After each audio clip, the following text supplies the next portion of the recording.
1906년에서 1914년까지 자유당의 개혁은 복지제도에 커다란 변화를 가져왔습니다.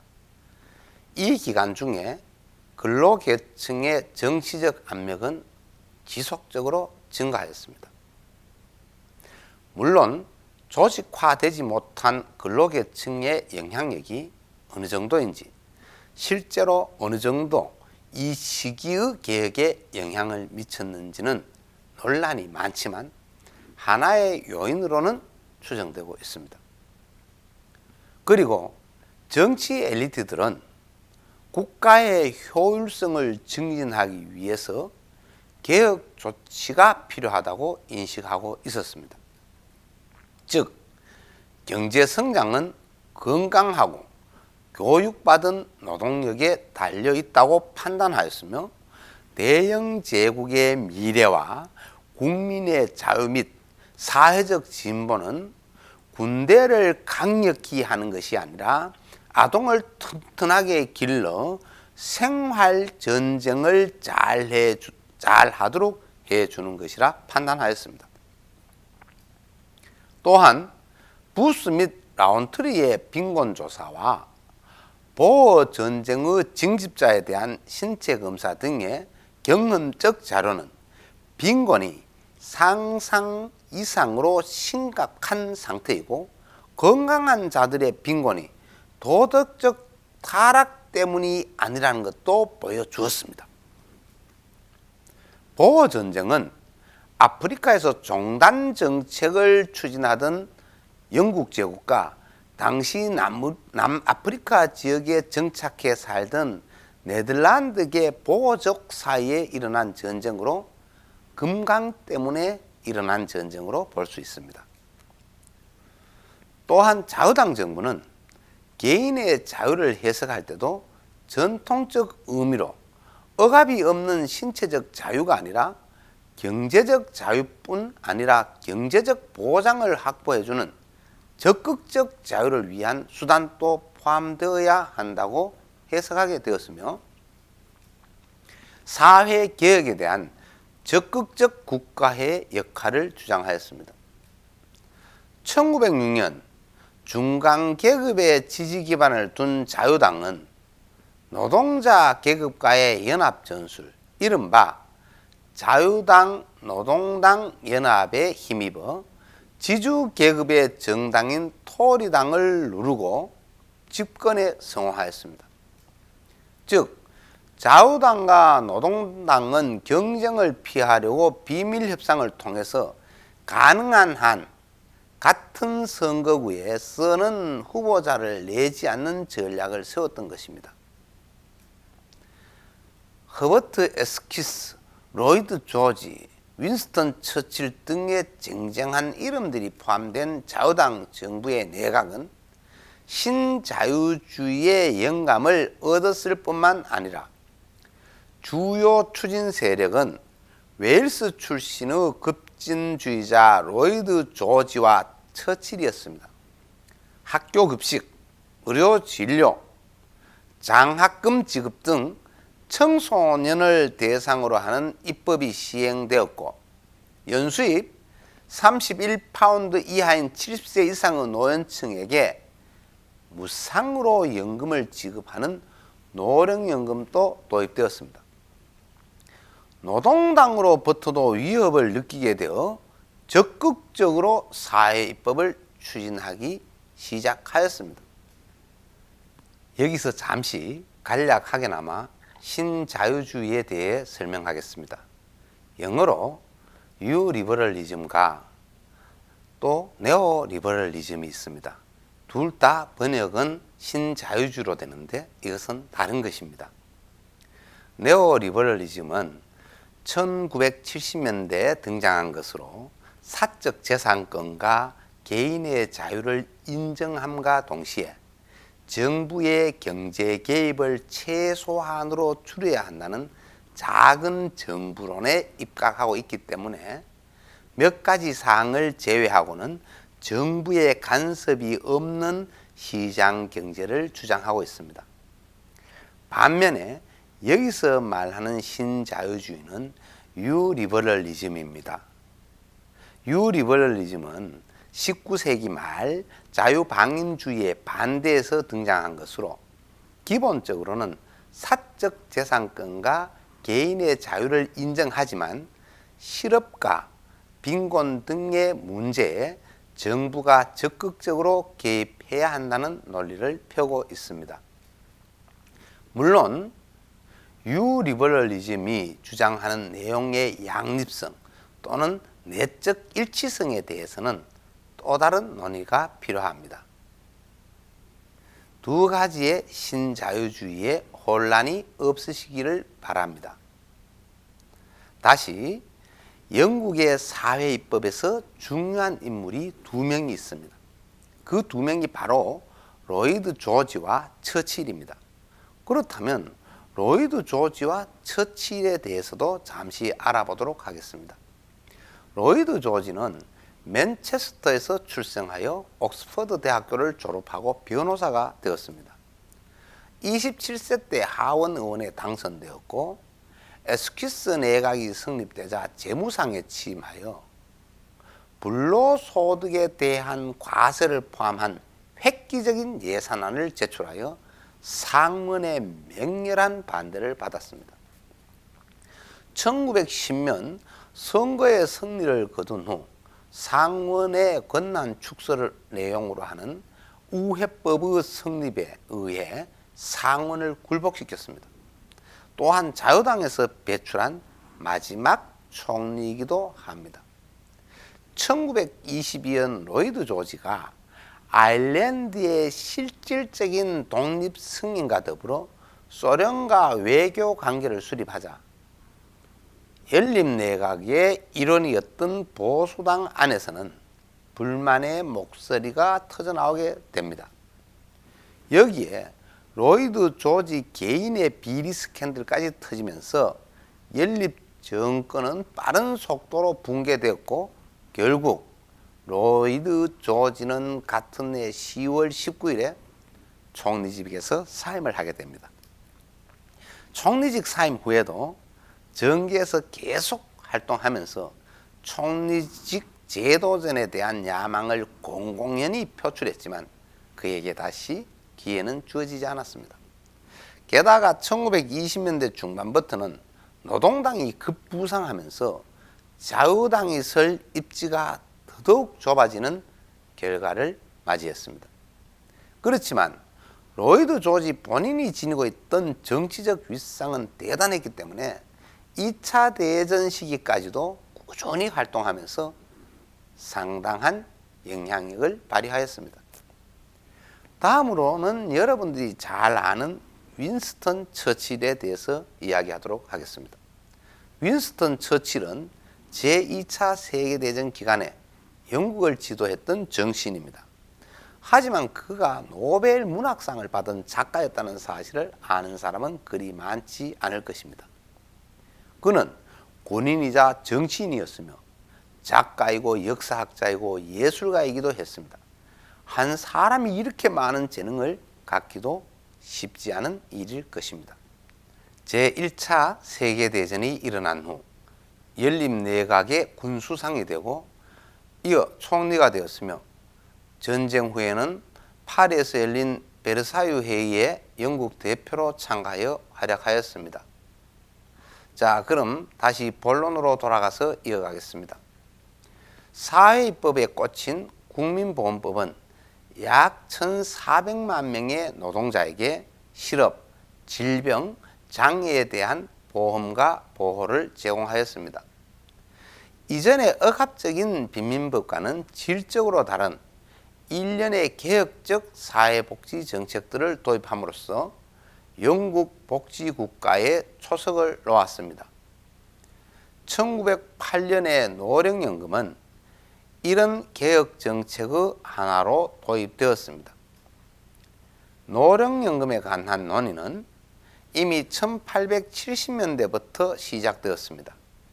1878년 수사신부 윌리엄 블랙컬리가 사람들이 젊을 때 강제 객출로 연금기금을 조성하여 질병과 노후를 대비하는 방안을 제시한 것에서 시작되었던 것입니다.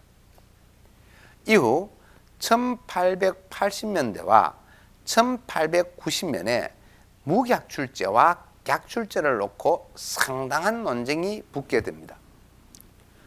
무약출제 연금의 대표적 주장자는 빈곤의 원인이 대부분 노령에 있다는 사실을 밝혀낸 찰스 부스였습니다.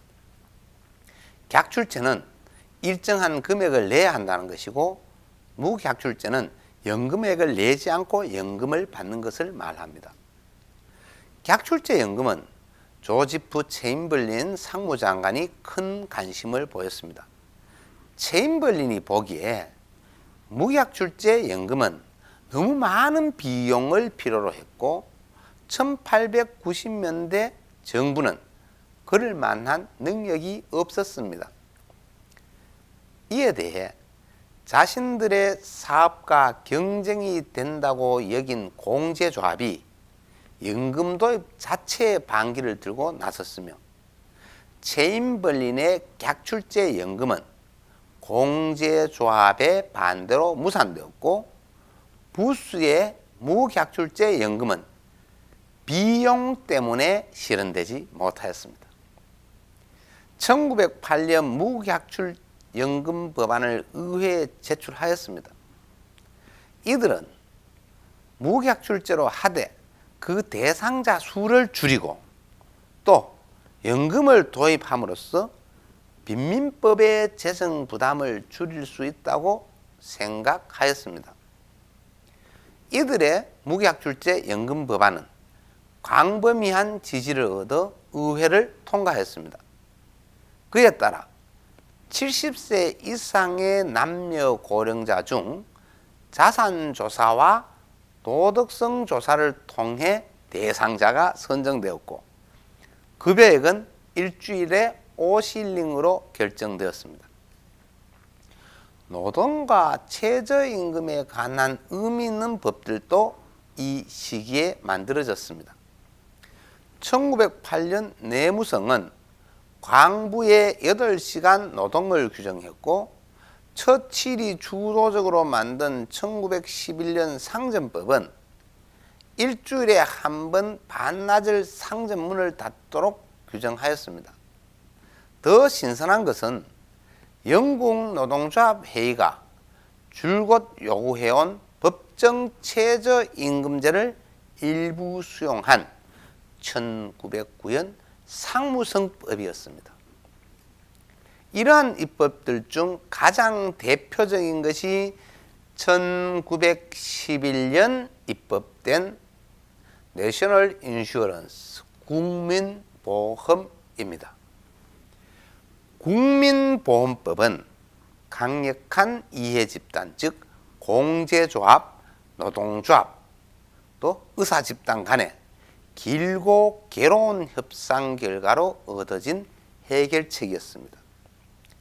이로써 실업보험과 건강보험을 실시하였으며, 실업보험 제도는 처음에 225만 명의 근로자를 가입시켰는데 이 중 90%가 남자였습니다. 기여금 비율은 근로자가 일주일에 2.5펜스, 같은 금액을 사용자가 부담하고 재무장관은 이 둘을 합한 금액의 3분의 1을 보조금으로 각각 부담하였습니다. 이는 등락이 심한 업종, 즉 건축, 토목, 조선, 철강 등에 종사하는 근로자에게만 적용되었습니다. 급여는 기여금 납부 실적에 의하여 기본율로 성인 남자에게 주당 7실링을 지급하였습니다. 여자와 청소년은 약간 적었습니다. 부양가족을 위한 급여는 없었고, 미망인과 고아를 위한 급여 제한도 채택되지 않았습니다. 급여는 신설된 노동력 교환소를 통하여 지급되었는데, 여기에서는 적정한 일자지를 찾으려는 성향을 검토하여 그 신청의 진실성을 검증해 볼 수 있었습니다. 급여액과 보험료 간의 관계, 정액제와 정률제 등 여러 쟁점들에 관한 논의가 이루어졌지만 가장 중요한 문제는 실업의 책임이 자신에게 있는 사람의 실업급여를 회수해야 하는 가의 여부였습니다. 여기에 대한 로이드 조지와 처칠의 입장은 명확하였으며 이들에게 사회보험은 도덕의 문제가 아니라 수학의 문제였던 것입니다. 건강보험제도는 좀 다른 더 광범위한 기반을 가지고 있었습니다. 이는 연간 250파운드 이하, 당시 일주일에 5파운드는 좋은 보수였습니다. 연간 250파운드 이하의 소득을 얻는 육체 근로자와 연간 160파운드 이하의 사무직 근로자에게 적용되었습니다. 기여금 납부자들은 선호에 따라 공제조합에 등록하였으며 이 외에 위험이 별로 없다는 이유로 공제조합으로부터 가입을 거절당한 사람들을 위하여 우체국에 의하여 조직된 자녀제도가 있었습니다. 기여금은 근로자가 4펜스, 고용주가 3펜스, 재무장관이 2펜스였습니다. 여기서 유명한 선거 구호 9펜스를 위한 4펜스라는 것이 나오게 되었습니다. 이 제도는 처음부터 질병급여 주당 10실링이고 장애급여 주당 5실링이며 그리고 30실링의 분만비를 지급하고, 즉 아이가 태어날 때 30실링을 지급하고 부모가 모두 가입해 있으면 배로 지급하였습니다. 진료가 필요하다면 지역보험위원회의 의사 명부에서 의사를 선택할 수 있었습니다. 사회보험 입법에 대한 각 계층들의 반응은 달랐습니다.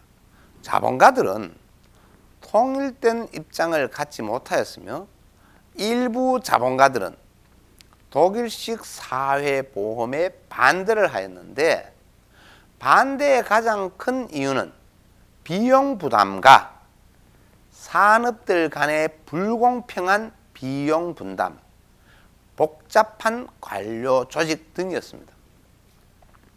반면에 자본주의 체제에 대한 근본적인 도전을 제거하기 위해 사회보험이 필요하다고 인정하는 자본가들도 있었습니다. 사회보험은 노조가 강성해지는 것을 막을 수 있다고 판단했던 것입니다. 여기에는 독일의 비스마르크가 큰 역할을 하였습니다. TUC, 즉 영국 노동조합 회의의 주류는 대체로 찬성의 입장이었으며 독일의 경우 국가보험이 노조에 나쁜 영향을 미치지 않았다고 보았던 것입니다. 또 노조가 해결할 수 없는 질병, 실업 문제에 대처하는 국민보험을 반대할 이유도 없었고 또 노조는 그럴 명분도 부족하였습니다. 반면 사회주의자들, 특히 회비연 사회주의자들은 국민보험에 대해 강력하게 반대하였습니다. 그 주된 이유는 객출제였습니다. 이들은 객출제는 상당 기간이 지나야 기금이 마련되고 노령연금의 수급 대상자가 대부분 여성들인데 이들에게는 객출 능력이 없다는 이유로 반대하였습니다. 지주계급은 자유당 정부가 주도하는 사회보험에 매우 비판적이었습니다. 그 이유는 지주계급에게 사회보험 비용을 증가시켰다고 여겼기 때문입니다.